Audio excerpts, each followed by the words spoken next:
Hey everybody, I'm Dave Kimura, Coach K, as most people know me, here with Don Schneider from Mighty Dog Roofing, and want to talk a little bit about the brand and give kind of a high-level overview of what things have been going on.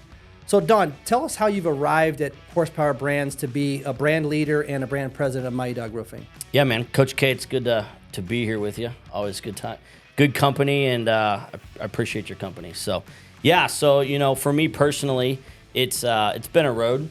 I've always been, I call myself a franchise junkie.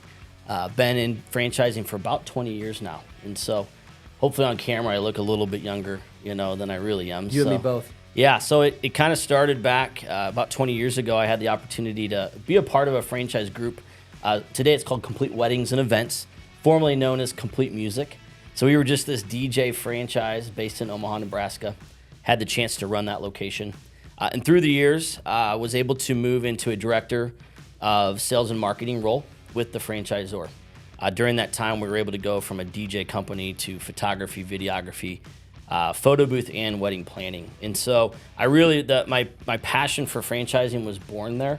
And that was about a 15-year span. And so I was really able to get my roots in franchising. And really the opportunity created itself to fly outside that nest and want to continue to grow and learn from other franchise experts, right?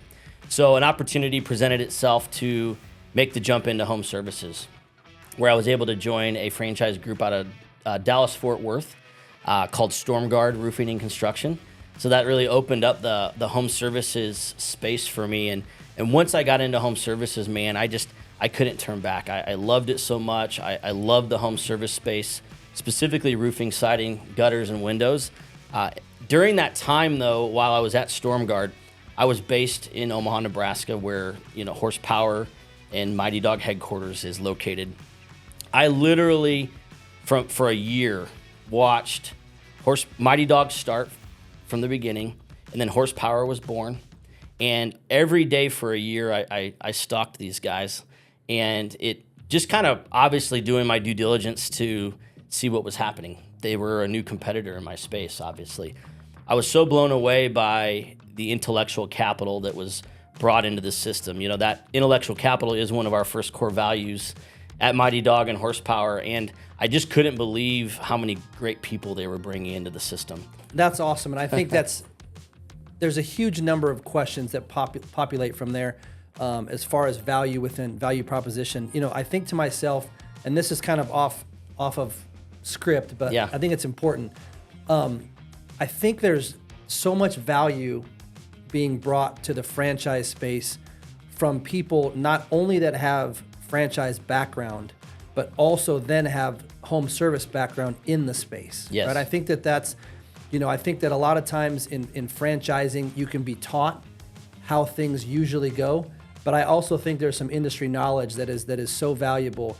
And I think that, even from you going from a DJ franchise per se or wedding franchise to then the home service, you bring in that intellectual capital, to use your term, of the franchise space and then grow it into now you have the knowledge of the home service space. Speaking of that, though, I would imagine when you're talking about roofing, there's obviously, we have franchisees all around the country. Right. So talk a little bit about the industry landscape and how things change and how the brand team and how Mighty Dog's adapted to some of that stuff. Yeah, as the industry's evolved, especially if you look at the last 5 years, if you rewind 5 years ago, private equity wasn't a factor yet in the industry. And really, there weren't franchise groups out there either. There was maybe one or two. And so over the last 5 years, what's happened is because it is such an attractive industry, it's doing very well. Especially when you look at, we had a period of time of COVID and how many industries struggled and failed. And home services either maintained or grew. So what that did was it started to attract a lot of entrepreneurs to join the industry. And so the way the landscape's changed, where we've had to adjust is, and I think this is going to be a positive for the industry, is today there's more franchise groups, which I think is healthy, right? Mighty Dog is one of the leaders out there. There's other brands, though, that do a great job. And what that's doing now is bringing, I think, consistency, more quality to the industry, which is benefiting the homeowner, which we always have to remind ourselves that's the most important person in this whole thing is the homeowner or the property owner. The piece that's unknown still is there's so many private equity groups coming in that are buying groups of contractors, which is infusing a lot of money into the industry. But we don't know yet how that's going to probably impact things. So today we've really got to keep a pulse on how that's impacting things. One thing I do want to showcase, though, and give a shout out to our key partners. So two of our key partners are Owens Corning and SRS. One thing I'm really starting to see and I appreciate is this has really made things challenging for the manufacturers and suppliers because their role on a day-to-day basis is supporting these contractors. So they've really had to adjust to this growth of franchise systems out there and private equity firms. They have done such an amazing job leaning into Mighty Dog, specifically Owens Corning and SRS, because they see the opportunity of what we're bringing to the industry, which is high quality business owners that aren't from the industry, and they see the consistency of the processes, they see the quality of our work. So they're wanting to lean into that. Why? Because it makes their products and services look better as well when they know that they have that peace of mind that there's a local contractor that's going to be able to take care of them. 10 years ago, it was the Wild West, right? A lot of local contractors that did great, have had a lot of success. But some of those started to become regional, and now there's national franchises and these equity firms that are coming in like crazy. So when you guys partner with these suppliers like SRS and Owens Corning, yeah, obviously it does bring a ton of value to the game and to both of those companies.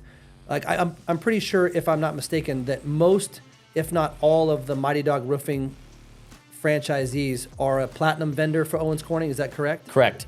When you join Mighty Dog Roofing, day one, you have that platinum contractor status, which is something really huge to be proud of. Today, less than 3% of all contractors in the country actually have that Owens Corning platinum status. They get that day one when they open their doors. That's great. That's obviously, that brings huge value. And at the same time, that also brings a ton of value to the homeowner, I guess. I would imagine. And to that point is, at the end of the day, for the last 10 years, Better Business Bureau has ranked roofers as like the least trusted contractor, right? Right. So when we fast forward and we go into the home, we have that battle to overcome day one with the homeowner. So then for them to be able to start to recognize the Pink Panther, and they're familiar with Owens Corning. Why? They go into Home Depot, they go into Lowe's, and they see the brand there.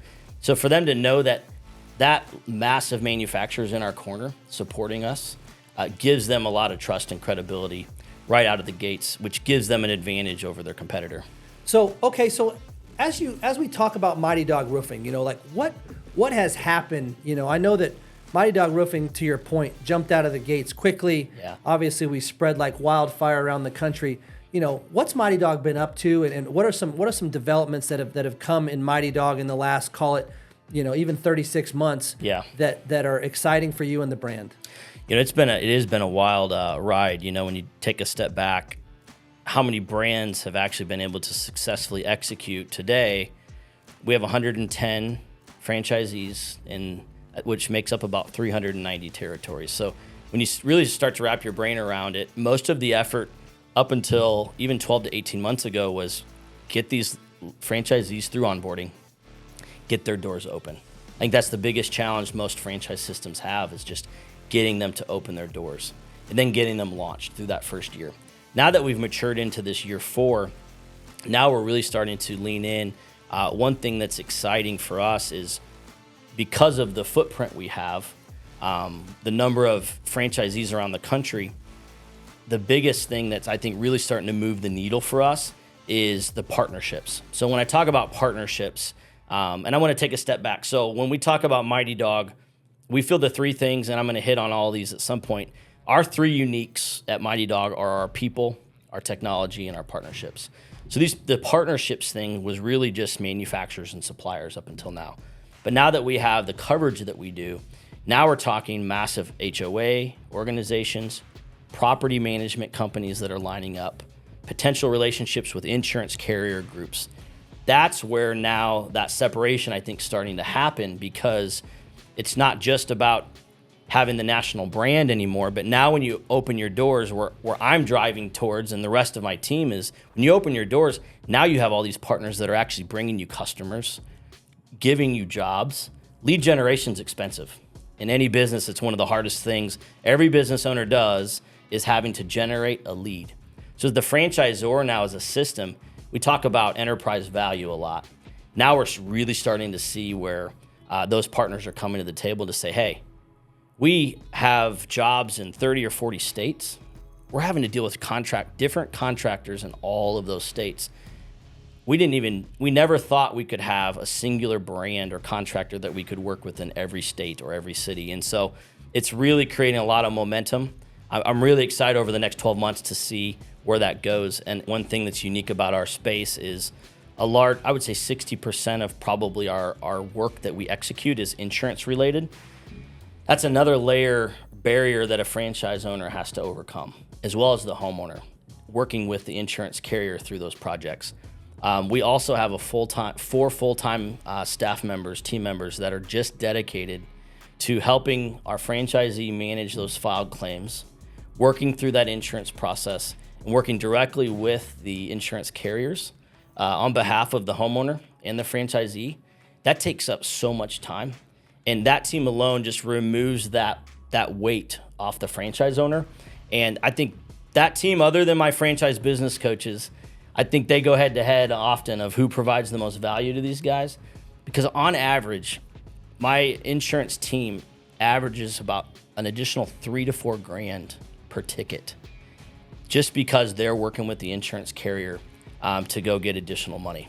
So it's an awesome team. Another great point to what you're saying is, when you have a team outside of the business, meaning not necessarily in the business, but outside the business, it's easier to look into the weeds and help people get out of the weeds. Yeah. As opposed to, when a franchisee is in the weeds and they had a rough week or they had a great week, either way, it's overwhelming. And sometimes I think it's important that those franchise business coaches can just push a pause on the chaos for 30 minutes, 45 minutes, an hour, whatever that call lasts, and just say, hey, let's celebrate these wins, but realize that next week is a new week. And we don't want to continue to celebrate these wins and not pay attention to what's coming ahead or what got you to the success you've been to.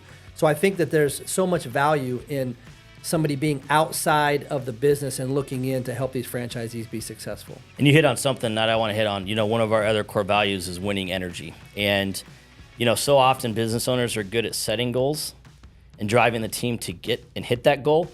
But what most entrepreneurs and anyone listening to this would agree, we're all terrible at celebrating that victory, right? And that piece is so important. So oftentimes the coach is there like, hey, you hit your first million. Did you even realize that? Let's celebrate that sucker. Or, hey, you had a $100,000 sales week. And it's so crucial for the coach to be that person. But man, you're right. The owners get stuck in the weeds like any entrepreneur does. And to know that you've got someone that's going to pull you out, bring you above the waters again, and just say, hey, let's just take a deep breath and really assess this. You had this issue this week. Guess what? You're not on an island. That your franchise neighbor over here did as well. This guy did over here. Let's connect you to talk through that. So it's not even just the business coach that helps them through it. It's their fellow franchisees as well. And so you hit the nail on the head, though. We've been talking about my team and my coaches a lot. I don't want to miss the fact that team means absolutely nothing if we don't have incredible franchisees.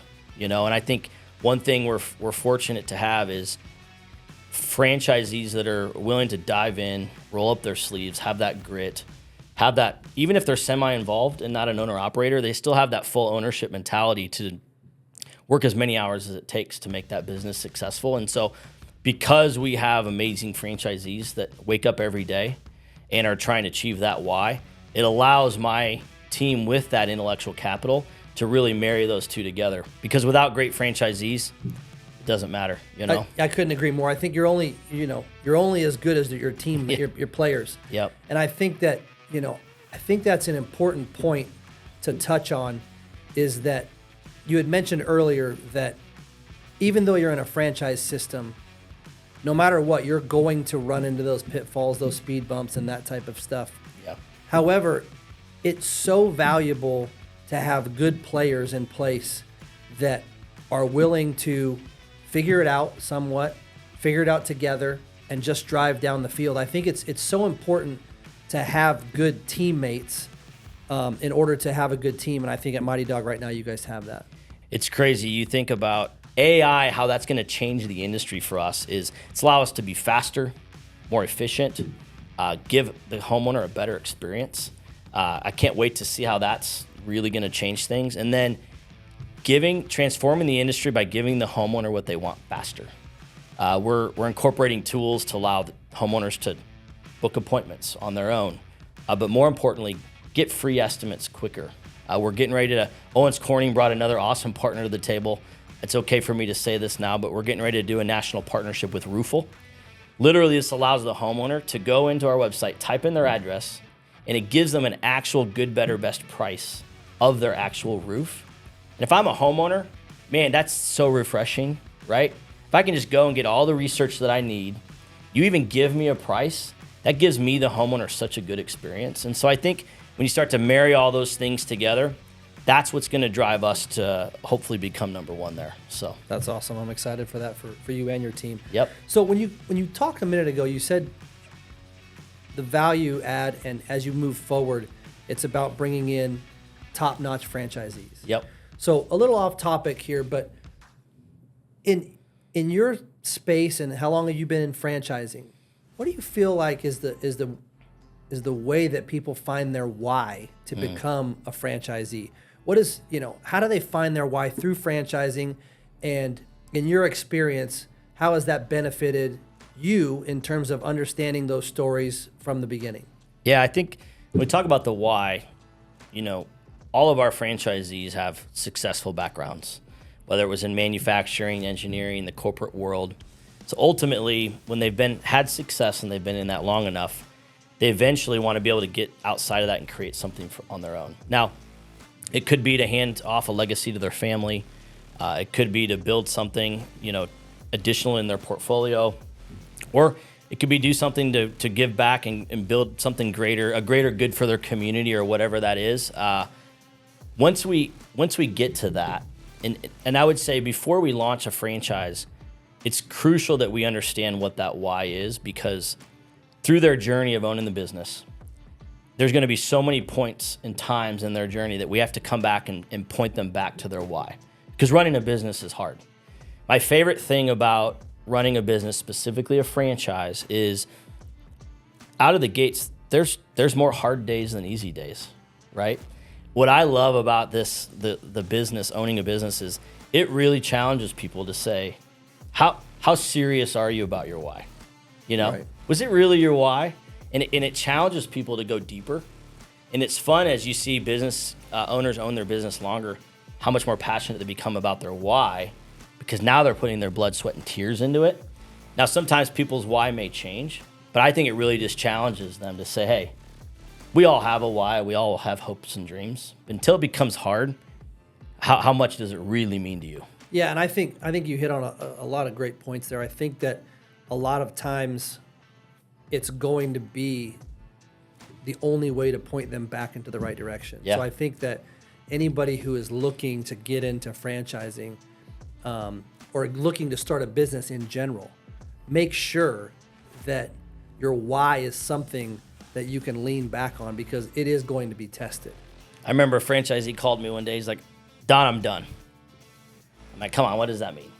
No, I'm done. I just, it's too much time. I'm not getting time with my kids. It's impacting my marriage, all these things. And I said, all right, man, I'm not going to say any names on this, is remember what your why was, is building this business so that when you wake up, you've got your 100-acre horse ranch, so that you're going to have all the time in the world, hopefully, with your wife and your kids, because you've built something for them. I so specifically remember that moment. And because of that moment, through our journey together, as I continued to coach that business owner, how many more times that franchisee continued to bring it up on their own. We actually don't even work together in the same brand anymore. And I still hear from that franchisee that references their why and how they're getting closer to it. because it has been the driving force to get to the finish line, you know? Yeah, I couldn't agree more. I think that a lot of times when people start a new business, the number one driver is I want to get rid of my 9-to-5 job and I want to make X amount of dollars. Mm-hmm.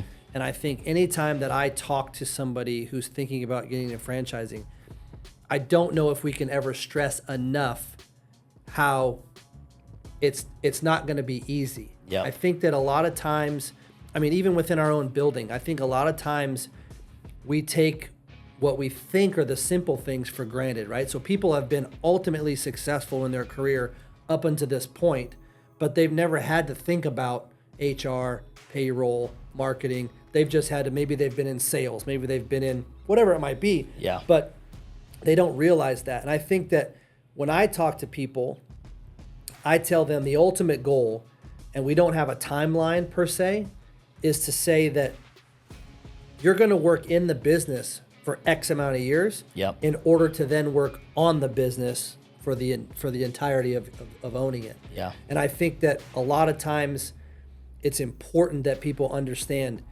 you don't just get to work on the business from the jump. You're going to have to work in the business. You're going to have to go through those speed bumps. You're going to have to work with the brand team at a high level in order to get through that. But that's where those aha moments come from, right? Mm-hmm. They're in the weeds, they're struggling, and then it happens exactly the way you talked about it 6 months ago, 3 months ago, 1 week ago.